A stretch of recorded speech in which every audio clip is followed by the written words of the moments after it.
to Elevate Louisiana Engage podcast. Elevate Louisiana was founded earlier this year to empower women leaders throughout Louisiana by connecting and educating them on the challenges impacting our state with data-driven, nonpartisan solutions to make a better future for Louisiana. Hello, I'm your host, Julie Stokes. Today, we're recording the last videocast in a three-part series, wrapping up the 2020 Louisiana legislative sessions. These three videocasts are a prologue to an interactive webinar on July 24th between the members of Elevate Louisiana and a panel of 4 women legislators: Senator Beth Mizell, Senator Katrina Jackson, Representative Paula Davis, and Representative Mandy Landry. Elevate's July 24th webinar will be a forum where our members will discuss the sessions and the state of the state with the policy makers themselves so that our civic leaders get more engaged in building a better future for our state. Our guest today is State Representative John Stefanski, who was elected to the State House in 2017, representing Acadia and Lafayette parishes. Representative Stefanski emerged from this year's legislative leadership races with the vice chairmanship of House Ways and Means, which is a great position. He's a lawyer in his regular life at the firm of Edward Stefanski and Zonbrecker, which gave him an interesting view into one of the hottest issues of the 2020 sessions, tort reform, which will be the topic of today's videocast. Welcome, John. Thank you. Yeah, happy to be here. It was an interesting session for sure. No doubt. Well, I read, and Clancy Dubose is the impetus for me giving you a call for this, because I read in his winners and losers, and I'm not speaking how he phrases it, that you had been instrumental in bridging the political divide, really, to get tort reform passed this year. And is often the case in heavily debated bills like this. You'll often have the original legislation authored by someone else, only to have the final legislation authored by the speaker. That was the case this time as well with my friend and my senator, Kirk Talbot, who's now a freshman senator off of 12 years as a state representative. He authored the original bill. I happened to be in the Capitol the day that it got vetoed. And I'm just wondering, Representative, how did we get from the Talbot bill through a governor's veto to where we are today with the speaker's bill, HB 57, being signed into law? Yeah, absolutely. You know, I wasn't very involved in Kirk's bill. Kirk's a friend. You know, you and I both served with him when he was in the House, and ironically, his apartment is just a couple down from mine. And so while he was going through that, and really this is it was a multi-year effort for Kirk to try to get that bill passed. And he was successful in passing it, but of course it got vetoed in the regular session. But I wasn't that involved with it. You know, he and I would have discussions, and I'd kind of ask him where he was and what are some concepts that he's going through. You know, obviously as an interested legislator who was going to have to vote on it, and also for somebody whose district was very concerned with tort reform, and it was one of the issues that I had constituents constantly reaching out to me it's supportive of. And so I was curious like any other legislator and tried to keep tabs on everything, but I just really didn't have that much to do with it. Ultimately, when it got vetoed, we figured it was going to get vetoed, and as you saw, once the special session started, there were a lot of tort reform bills that were filed, and the speaker's was one of those. Before he decided to file it, he came to me and a couple other lawmakers and asked us if we would be interested in filing one, or if we would be interested in maybe helping him if he filed one. And we coalesced around the idea of, well, if the speaker put his name on something, number one, I thought it gave it a great shot. You know, at that time, we were discussing things about possible veto overrides even, and having the speaker's name on something increased your chances to be able to do that. But more than that, it's just when the speaker or the Senate president puts their name on something, it carries much more weight than a normal member. And so he decided to do that, in kind of the consideration of doing that is he said, well, look, I'll file it, but I want you to basically handle the bill. And I want you to help me come up with something that can become law. Those were kind of my marching orders. Don't just write something that you think can become law, that is reasonable. And so I kind of took that and that's where it led us, you know? Mm-hmm. Well, yeah, I remember that one of the possible alternatives were that there were going to be all these resolutions, and that these resolutions would have to be re-upped basically every year, because they would temporarily suspend the law. How does something like that work?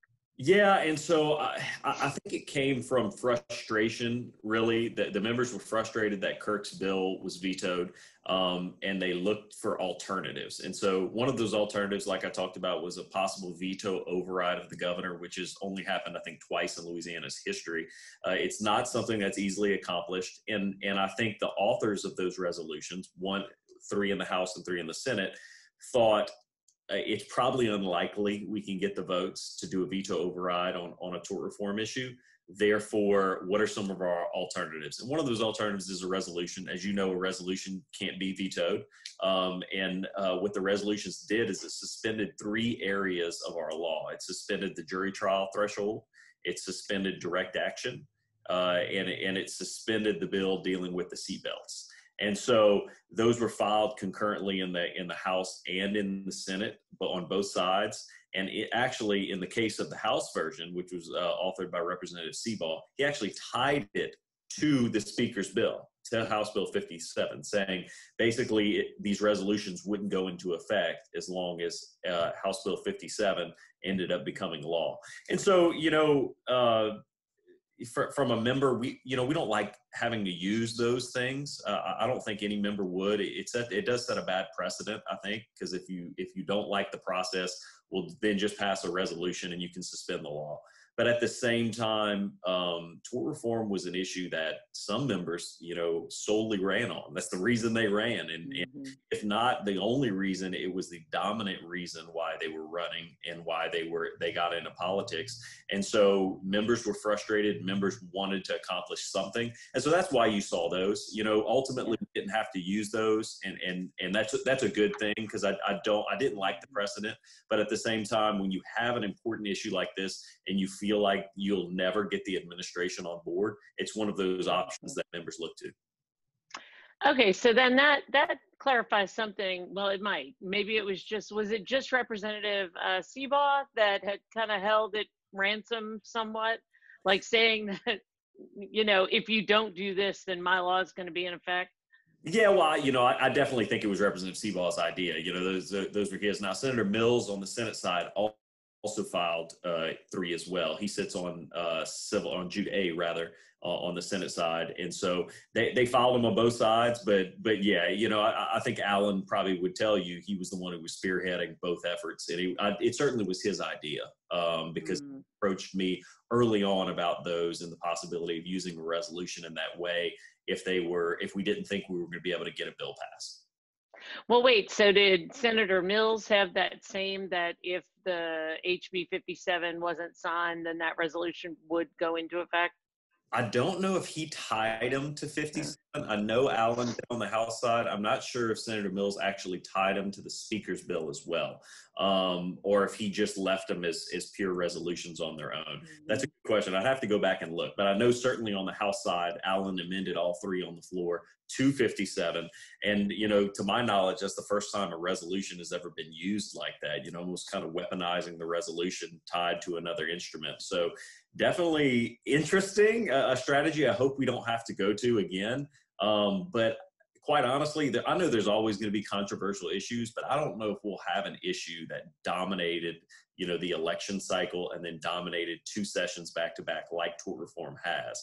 And it just tells us, that's the constituents were very concerned about it.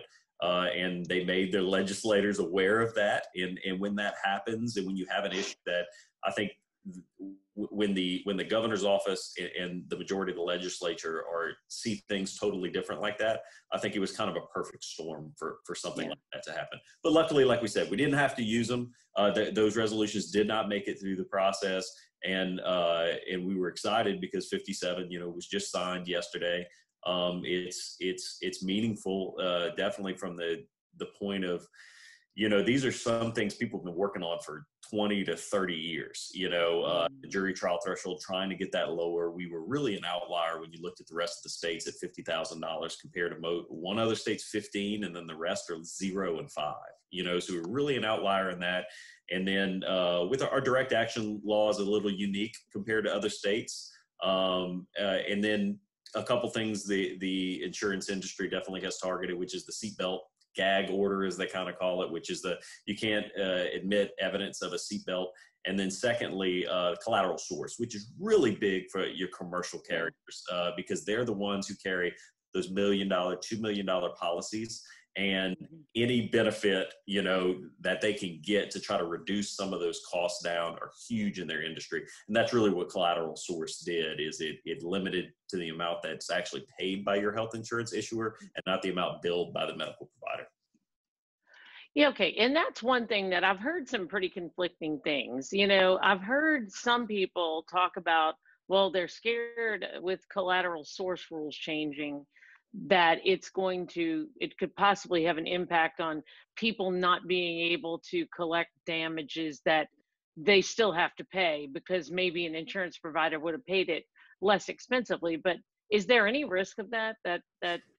Not in this bill. Look, and when you're talking about collateral source, there were so many versions. You go back and look at the way Kirk drafted his bill as it transformed, and Ray Garofalo had a bill, and new member Richard Nelson had a bill, and all of these members had different instruments that some did. You're exactly right. Some actually were a pure cap, no matter if the money was owed or not.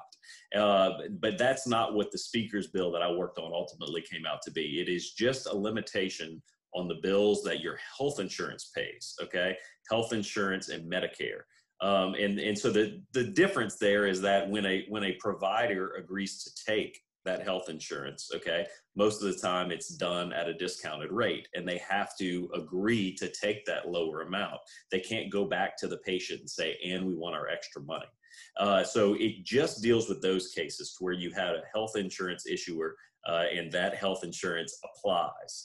It doesn't deal with other scenarios to where there might actually legitimately be money owed that provider is coming after the patient. It doesn't limit those. And ultimately, that's kind of what we had to do. Collateral source was definitely the toughest hurdle that we had to fix. And ultimately, we had to say, look, let's focus on what other states have fixed. Let's focus on some of the more basic issues rather than trying to fix everything. And I think a lot of bills out there, they tried to take really just a holistic view of it and try to fix every single little loophole in our law. Well, the reality is I did more and more research, and we looked around what other states were doing. No states have figured out how to do that. And so we were trying to fix a problem that no other state has really come up with. And when we simplified it a little bit and went back to the core principles, I think ultimately that's why we were successful. And that's why I think the administration looked at it and decided that they would sign it, because we were taking a basic look at it and a fair look at it and a fair resolution of what we were trying to do. And it was hard to argue against that, Yeah. Well, that's what I like to see too. Just reasonable heads prevail, and let's do something that actually makes the state better than just some politicized version of what somebody thinks, or a very one-sided approach, So I think that seems to have happened here. Yeah, and that the speaker, and I go back to that, that was really kind of some of my marching orders from the speaker were that he wanted something that could become law. He did. And there were a lot of talking points out there, and there were a lot of ideas that people were throwing around in different versions of the bill, but none of those were going to become law, in my opinion. They had no chance of ever being signed. And so if you have a bill that is not going to be signed, we go back to, okay, well, could we override it? And I don't want to say no or yes on that, because I think, there's always a chance of that happening, and then there's always a chance of it not happening. But at the same time, why go down that road if we don't have to? And if there's no certainty down that road, let's focus on the certain road. And the certain road is, let's find a bill that we can get the governor agree to sign. Let's work with the administration and come up with something that they are comfortable with, that they can sign. Now, that doesn't mean the administration liked the bill. I can promise you they didn't. But I believe we worked with them. We tried to find that middle ground on some areas that, we weren't willing to budge on some areas, and they weren't willing to budge on some areas. And so ultimately, that's how it ended up becoming law. We brought everybody to the table. I talked with, attorneys on the plaintiff side, on the defense side. I talked with insurance agents. I talked with hospitals. I talked with ambulance services. I talked with just about anybody I could get that had a vested interest in this to try to get their perspective and find something that, okay, well, this is a guaranteed no to you, but you could live with this. And then on the other side, well, this is a guaranteed no, but you could live with this, and try to bring all of those elements into the bill. And ultimately, that's how we got it done. Is bringing everyone to the table and trying to bring a coalition together to where maybe not everyone loved the bill, but no one maybe hates the bill, and which brings good legislation. And that's the impression that I got as well, that, even though the other sides might not love certain parts of it, everybody loves it just enough and hates it just enough for it to probably be a good idea. Yeah, as you know, that usually means it's a good piece of legislation. Right, exactly. So one of the things that I noticed that was different from the original Talbot bill to the final speaker's bill was that there was a provision in there for 40% of the loss.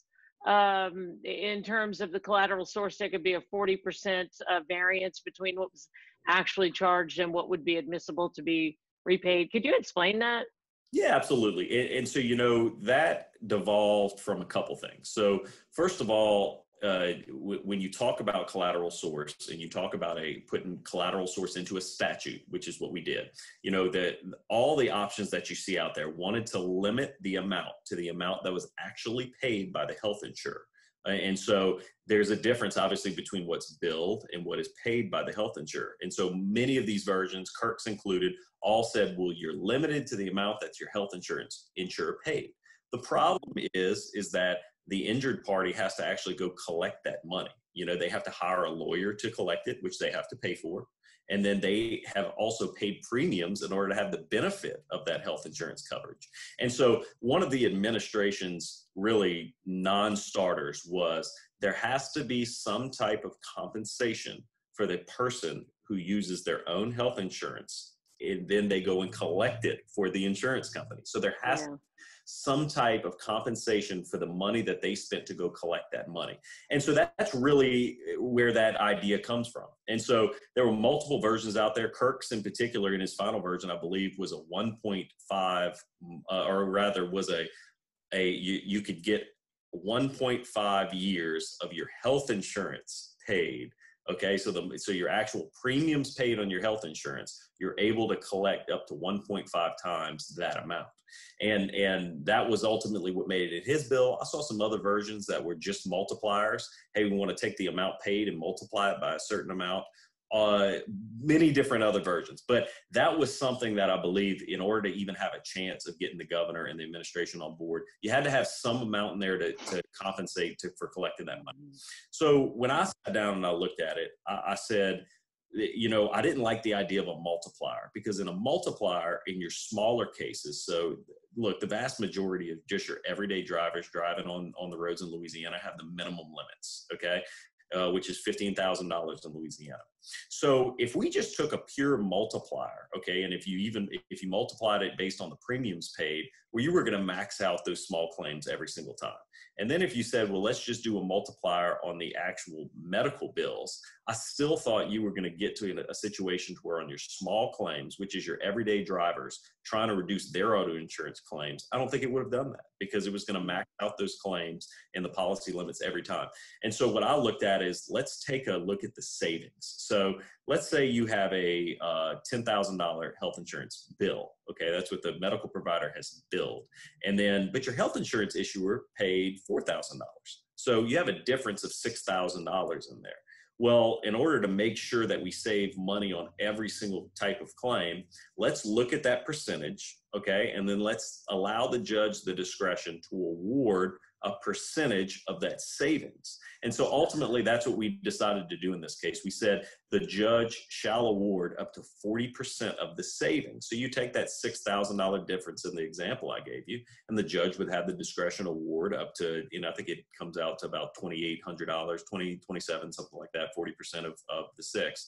And in that way, I really thought that would be a way we could guarantee a savings no matter what kind of case it was, no matter what kind of policy it was, whether it's a small one or whether it's a really large case. You guarantee that the insurance company and the defendant in that case is going to save at least 60% in all those cases. And so that's really what we came up with. It was actually an idea that, I came up with. I sitting trying to draft some of these bills. I thought that was a better option than the multiplier that kept getting thrown around, and even better than just your premiums. And really because I thought it would guarantee savings in no matter what type of case. And so ultimately, that's what the bill that was signed. It says these exact words. It says the judge shall award 40% in all these cases for the cost of procurement. So the costs to go collect that money. But he also shall reduce it if it's unreasonable. And the reason that other language is important is because while the judge may increase that amount above what's paid, that 40%, if it's really unreasonable, let's say the medical bills were really low in a case and the person wasn't really injured that badly, 40% could be a windfall to that person. Well, that gives that judge the discretion to be able to drop it back down and not have to award that total amount. So to me, it just made a lot of sense. So ultimately, that's where we ended up. We ended up in a position to where the judge has the discretion to award up to 40%, but it also can be reduced if it's unreasonable. And just made a lot of sense. It was kind of a middle ground to where I think is reasonable, but still has the desired effect that we were looking for, which is to try to drive some of those auto insurance rates down. Yeah. So did you say that it was only for health insurance costs, or not health insurance, but the medical related costs? Yeah, and so it applies to when you use your private health insurance or you use Medicare. It doesn't apply to Medicaid because under our current law, Medicaid is actually already treated this way. Medicaid is already limited by the amount that's actually paid and not billed, and that's all that you can collect. And so we didn't have to mess with Medicaid. We just brought the other two in line more closely with kind of really how Medicaid is treated. No, that's interesting. So, and one of the other questions that I wanted to make sure that we talked about, because it was something that people kind of went back and forth on. There's no mandatory rate reduction included in this bill. There it isn't. Yeah, and look, I wanted it drafted that way, and the speaker agreed with me. I felt, look, it's very, very difficult to tell an insurance company, number one, how much this is going to save, and number two, how much they have to drop their rates by. And I just think that's a difficult kind of rabbit hole to go down. And so I felt it was better to just say, look, we're doing this with the ultimate goal of trying to reduce auto insurance rates. But in these particular areas that we have addressed, we're really trying to pick out why we are outliers compared to other states. So we pick these areas where we're outliers. And look, the hope is that this will drive down our auto insurance rates. But I stopped short of promising that or guaranteeing that, just because quite frankly, I didn't think it was proper. And there are no guarantees, there aren't, but the experts are telling us these are the areas that if you address will help with competition, which ultimately drives rates down. Well, hopefully that'll end up going down that way. I can remember one of my first years in the legislature when Ray Garofalo had a bill to, lower the jury trial threshold. And boy, I mean, it got killed in spectacular fashion. I remember that moment. It was actually Robert Johnson who went and tabled it. And it was like, whew, it was heavy at the moment. But one of the things that friends of mine like Pat Connick, who deals in that area, of law a lot, talked to me about, and I think we addressed here, is that if we were going to lower the jury trial threshold, that we would also increase our statute of limitations to 2 years. And we've done that. Were we outliers on the 1 year there? Well, we didn't. So this bill actually, didn't include what's called the prescriptive period. And again, that was trying to find a compromise. And we considered putting it in the bill. But what I found is that it was not everybody or rather, it would have been very controversial if we took all torts, so your area of law to where you have done something to another person and you were owed, you were bound to be obligated by with the action that you've caused against another. That's a layman's kind of law school definition, but not everybody wanted to make it with all these types of actions. They only wanted to make it with these car accidents, basically. Mm, So I I've talked to gotcha. a lot of lawyers, and they were very concerned that if we did them differently, not all torts, not everything to 2 years, that it would have a negative effect, and that we would open the profession up to malpractice claims.